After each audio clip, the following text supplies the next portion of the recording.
जय गुरु जी के चरणों में मेरा कोटि कोटि प्रणाम और सारी संगत को जय गुरु जी। संगत जी, आज एकादशी का दिन है और मैंने अमृत वेला करने के लिए सोचा था। तो मैं सोची थी कि 3 या 3:30 बजे करीब उठूँगी, उसके बाद मैं अमृत वेला कर लूँगी। बट संगत जी, क्या हुआ कि 2-3 दिनों से मैं अमृत वेला नहीं ढंग से कर पा रही हूँ, नेगेटिविटी की वजह से। पता नहीं कोई नकारात्मक चीज़ें इस तरह से हावी हो रखी है कि मुझे बहुत प्रॉब्लम हो रहा है, चाहे पूजा कर रही हूँ, चाहे अमृत वेला नहीं ढंग से कर पा रही हूँ संगत जी। जो मैंने पहले जो अपना वीडियो शेयर किया था, उसमें मैंने बताया था कि किस तरह से मेरे ऊपर जो कुछ नकारात्मक चीज़ें हैं, इसकी वजह से मैं अपना जो अमृत वेला वो नहीं कर पा रही हूँ। तो संगत जी, क्या हुआ आज भी, क्या हुआ कि मेरी जो नींद खुली वो 5:40 में खुली और जैसे मैंने घड़ी देखा, मुझे बहुत दुख हुआ कि मैं आज अमृत वेला नहीं कर पाई और इतना लेट हो गई। ये सोचकर मुझे लगा कि अब लेट हो गया तो मैं सो जाती हूँ, थोड़ी देर बाद उठूँगी, उसके बाद करूँगी संगत जी। तो मैं जैसे लेटी, उसके बाद मेरा मन अचानक, मुझे याद आया कि आज एकादशी है और मुझे मंदिर भी जाना है संगत जी। तो फिर मैं उठ के बैठ गई। मुझे लगा कि नहीं, अब मुझे उठना है, जल्दी से मैं पूजा कर लेती हूँ। तो मैं बैठे बैठे ही मैंने गुरु जी के मंत्र जाप किया और उसके बाद मैं उठी और उठने के बाद मैं संगत जी, मैं नहा धो के, उसके बाद 7 बज चुका था। मुझे लगा जब अब 7 भी बज गया तो कोई बात नहीं संगत जी, मैंने सोचा कि कोई बात नहीं, आराम से मैं कर लेती हूँ।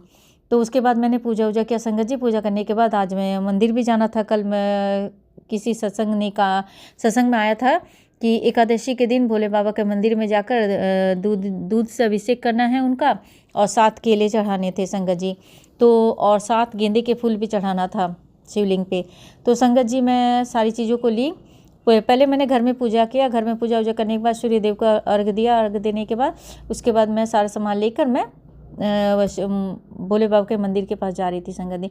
तो संगत जी, मैंने एक टोकरी, एक बास्केट में मैंने सारा फूल वूल अपना दिया और सारा सामान ले लिया था और लोटे में मैंने दूध लिया था संगत जी। तो मैं अपना गेट जो है लॉक करके चली गई, क्योंकि घर में सारे लोग सो रहे थे संगत जी। तो जैसे मैं 4th फ्लोर पे रहती हूँ और जैसे मैं 1st फ्लोर पे पहुँची, सडन मेरे को याद आया, अरे मैंने दिया तो नहीं लिया। तो जबकि मैं दिया उस बास्केट में ही भर रखी थी संगत जी। तो क्या हुआ कि जैसे मैं गई और फिर मेरे मन में आया कि मैं तो दिया ली नहीं, अब इतनी सारा सामान लेकर फिर ऊपर चढ़ूँगी। तो मेरे मन में लगा कि सॉरी संगत जी। तो मेरे मन में आया कि कोई बात नहीं, अब मैं अभी तो चली जाती हूँ, दोबारा जाऊँगी, लॉक खोलूँगी, उससे अच्छा कि चली जाती हूँ। और अगर वैसा होगा तो मैं शाम को जाकर दिया जला दूँगी शिवलिंग के पास। ये सोच के मैं संगत जी चली गई और जैसे मैं आधी दूर गई तो मेरे को दिमाग में, अरे अरे नहीं, मैंने तो फूल के ऊपर ही दिया का अपना रखा था उसके ऊपर। तो मुझे लगा कि नहीं, दिया तो मैं ली हूँ। तो संगत जी, ये एक चीज़ हुआ, गुरुपा ने मुझे ये सडन याद दिला दिया कि नहीं पुत्र, तूने दिया लिया है। तो मैं शिव मंदिर में गई संगत जी। तो जैसे मैं गई संगत जी, तो दो आंटी जी पूजा कर रही थी। तो उसके बाद मैं भी शिवलिंग पर दूध अर्पित की, उसके बाद जल अर्पित की।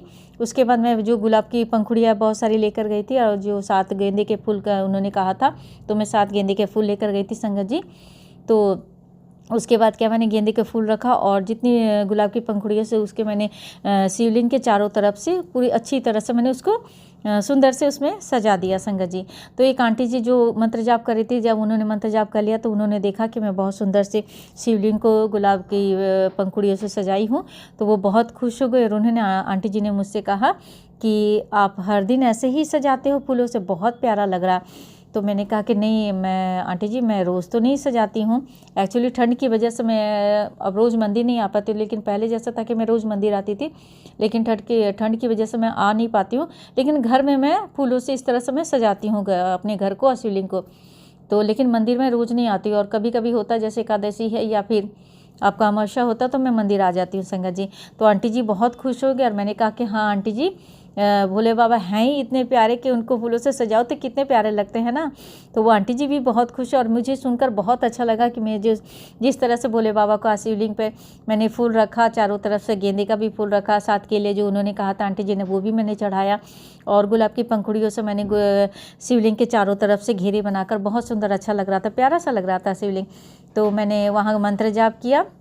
उसके बाद संगत जी मैं घर आ गई संगत जी। ये था आज का मेरा अमृत वेला शुक्राना सत्संग, जो मैं मॉर्निंग में नहीं शेयर कर पाई हूँ। और अभी मैं 1:45 में अपना जो शुक्राना सत्संग वो शेयर करने जा रही हूँ संगत जी। इसके साथ और एक सत्संग मेरा ये है कि संगत जी, वो मैं अपने बेटे की तरफ से गुरुपा के लिए सत्संग शेयर कर रही हूँ। गुरुपा मैं अपने बेटे की तरफ से आपके चरण कमलों आपके चरणों में मेरे बेटे की तरफ से मैं कोटि कोटि प्रणाम करती हूँ और संगत जी को, सारे संगत जी को जय गुरु जी कहती हूँ। संगत जी, मैं बेटे की तरफ से ये शुक्राना सत्संग शेयर करना चाहती हूँ संगत जी कि मेरे बेटे को शादी में जाना है। उसकी फ्रेंड है, उसकी मासी का शादी है, तो वो लोग 7-8 फ्रेंड हैं, वो लोग को सबको एक साथ जाना है। तो उन्होंने सारे ने ये किया है कि उनको अपना सूट सिलवाना है। तो संगत जी मुझे वो बता रहा था कि मैं मुझे नया सूट सिलवा दो। तो मैंने कहा था कि आपका तो है, तो उसने कहा कि नहीं मुझे वो नहीं पहनना है, मुझे नया सिलवा दें। तो मैंने कहा कि फिर मैंने गुरुजी से कहा कि गुरुपा मैं क्या करूं। बच्चे ने ऐसे कहा कि आपको पता ही है, एक्चुअली इसका रीज़न मैं बता रही हूँ संगत जी। मैं सिंगल मदर हूँ और मैं नहीं चाहती हूँ कि मेरे बेटा जो भी मांगता है तो मैं मैक्सिमम टाइम उसके जो ख्वाहिश है वो पूरा करती हूँ, कि उसको ऐसा फील ना हो कि मेरे पापा नहीं है तो मेरी मम्मी इस तरह से मेरे मन की इच्छाओं को मारती है। तो मैं मैक्सिमम टाइम में कोशिश करती हूँ कि जो भी मांगता है मैं उसको देती हूँ संगत जी। क्योंकि एक चीज़ होता है संगत जी कि हर एक चीज़ का उम्र होता है कि आपको, और वो जिस वक्त हमें ज़रूरत होता है उस समय हमें अगर वो चीज़ें ना मिला, बाद में चीज़ें मिलती, उसकी वैल्यू ख़त्म हो जाती है। तो वो बहुत सारी चीज़ें जो मैंने अपनी लाइफ में सेक्रीफाइस किया है, तो मैं नहीं चाहती हूँ कि मेरा बेटा भी वैसे करे। तो मैं मैक्सिमम टाइम में उसकी जो मन्नतें, उसकी जो ख्वाहिशें होती हैं मैं पूरा करती हूँ। तो मैंने गुरुपा से अरदास लगाई थी कि गुरुपा आपके बेटे को सूट सिलवाना है, तो जब मैं जाऊँगी तो ऐसा कर दीजिएगा कि मेरी बजट में बन जाए। और उसको जिस कलर का सिलवाना, तो संगत जी तो बिलीव नहीं करेंगे, वो कल अपना सूट सिलवा कर लाया था और उसने मतलब क्या ट्रायल किया तो पहन के, तो जो उसकी जो फिटिंग थी सिलाई का, बहुत प्यारा और बहुत प्यारा लग रहा था मेरा बेटा पहन के। और संगत जी एक चीज़ कहूँगी कि उसने अपने जूते भी नए खरीदे हैं। तो जब वो पहन कर तैयार हुआ होकर बोला कि मम्मी अब कैसा लगा, मैंने कहा कि बहुत सुंदर। मैंने कहा कि गुरुपा को दिखाओ, गुरुपा को शुक्राना कहो कि क्योंकि गुरुपा ने ही आपको ये सूट दिलवाया है। तो संगत जी वो बहुत प्यारा लग रहा था और कल वो सूट पहन के इतना खुश था, इतना खुश था कि मैं बता नहीं सकती संगत जी। तो मैंने गुरुपा को धीरे से जाके कहा कि गुरुपा शुक्राना, आपका बेटा बहुत खुश है और इसके लिए गुरुपा अनंतम अनंतम शुक्राना। तो ये जो शुक्राना सत्संग है ये मैं अपने बेटे की तरफ से गुरुजी के चरणों में अर्पित कर रही हूँ। तो गुरुपा मेरे बेटे की तरफ से ये आज का शुक्राना सत्संग है। अब मैं अपना जो शुक्राना सत्संग को यहीं पर विराम देते हुए गुरुजी के पावन मंत्र का जाप करती हूँ। ओम नमः शिवाय, शिव जी सदा सहाय। ओम नमः शिवाय, गुरुजी सदा सहाय। जय गुरुजी, शुक्राना गुरुजी, अनंतम अनंतम शुक्राना, शुक्राना गुरुपा।